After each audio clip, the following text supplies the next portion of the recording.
বন্ধুরা, আজ আপনাদের দেখাতে যাচ্ছি বিভিন্ন ম্যাজিশিয়ানরা আমাদের যে ম্যাজিক দেখায় তার গোপন রহস্য। এই দেখুন, ম্যাজিশিয়ান একটি খালি প্যাকেট নিল এবং এর ভিতরে একটি বোতল ঢুকালো। তারপর ব্যাগ এবং বোতল দুটোই চ্যাপ্টা করে দিল। মূলত বোতলটি ছিল পাতলা আবরণের একটি প্লাস্টিকের বোতল, যা সহজেই মোড়ানো যায়। তারপর দেখুন, ম্যাজিশিয়ান দুটি ধরে নিল এবং অলৌকিকভাবে একটা আরেকটার ভিতর ঢুকিয়ে দিল। এখানে মূলত দুটির ভিতরে দুই প্রান্তে দুটি চমক লাগানো ছিল, তাই সে সবার চোখের আড়ালে একটি আরেকটির উপর ফুটিয়ে দিল। খুব সুন্দর, তাই না বন্ধুরা?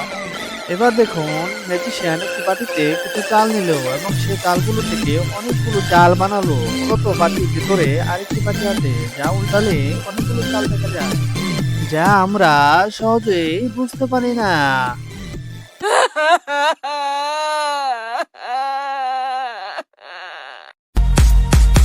এবার দেখুন, ম্যাজিশিয়ান তার একটি হাত ধারালো ব্লেডের ফাঁকে ঢুকিয়ে দিল, কিন্তু তার হাতটি কাটলো না। এখানে মূলত ব্লেডটি যখন নিচের দিকে চাপ দিচ্ছে, তখন ব্লেডটি উপরের দিকে চলে যাচ্ছে। তারপর দেখুন, ম্যাজিশিয়ান একটি রুমাল খুব সহজে হাতের মুঠোর ভেতরে ঢুকালো এবং মুহূর্তে তা অদৃশ্য হয়ে গেল। এখানে মূলত প্লাস্টিকে রেখে নখের ভিতর রুমালটি ঢুকালো এবং এটি তার আঙ্গুলের সাথে ঢুকিয়ে দিল।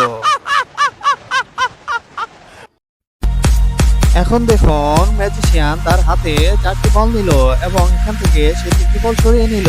বাকি একটি বল থেকে অনায়াসে 3টি বল বানিয়ে নিল। মূলত এখানে একটি বলের 3টি আবরণ ছিল, যা দিয়ে সবাইকে সে বোকা বানিয়েছিল।